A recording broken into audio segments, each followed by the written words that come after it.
வைத்தியமுங்க பொருந்த சொன்னாங்க பொறுப்பாக கேட்டுக்கங்க.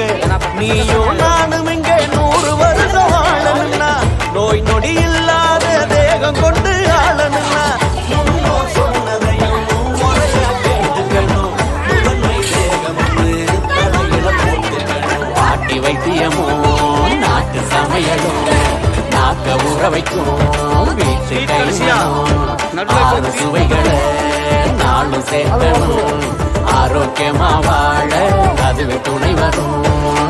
உணவே மருந்துன்னு சொன்னாங்க பெரியவங்க, மருந்தே உணவாகும் காலம் வர போகுதுங்க.